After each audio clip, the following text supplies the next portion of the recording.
అందరికీ నమస్కారం. ఓం శ్రీ మాత్రేయ నమః. ప్రపంచంలో ప్రాణం ఉన్న ఏకైక శివలింగం. శ్రీకాళహస్తిలో గర్భగుడిలో కొలువై ఉన్న శివలింగానికి ఎన్నో ప్రత్యేకతలు ఉన్నాయి.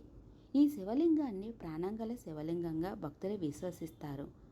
ఆలయం గర్భగుడిలో ఉండే అన్ని దీపాలు నిశ్చలంగా ఉన్న శివలింగం ఎదురుగా ఉండే అఖండ జ్యోతి మాత్రం ఇప్పుడు రెపరెపలాడుతూ ఉంటుంది. వాయులింగంగా కొలువైన స్వామివారి ఉచ్ఛ్వాస నిశ్వాసల గాలి కారణంగా దీపం ఎల్లప్పుడూ రెపరెపలాడుతూ ఉంటుందని భక్తులంతా నమ్ముతారు. దేశంలోని అన్ని ప్రముఖ శైవ క్షేత్రాల్లో శివలింగానికి అర్చకులు అభిషేకాలు చేస్తూ ఉంటారు. కొన్ని చోట్ల భక్తులకు కూడా ఆ అవకాశం ఉంటుంది.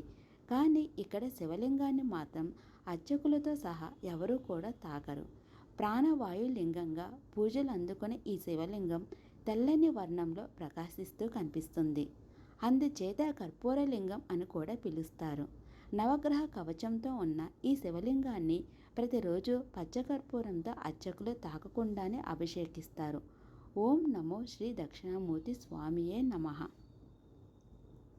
భక్తకన్నప్ప పవిత్ర భక్తి, సాలెడు శాశ్వత భక్తి, పాము పూజ భక్తి, ఏనుగు మూడో భక్తి కలిసి మోక్షం పొంది శ్రీకాళహస్తి క్షేత్రంగా మహాపుణ్యక్షేత్రం శ్రీకాళహస్తి క్షేత్రం. వాయులింగేశ్వర స్వామి వారు శ్రీ జ్ఞాన ప్రసూనాంబక సమేత శ్రీకాళహస్తీశ్వర స్వామి ఇక్కడ కొలువై ఉన్నారు. ఈ వీడియో మీకు నచ్చిందంటే లైక్ చేయండి, నలుగురికి షేర్ చేయండి.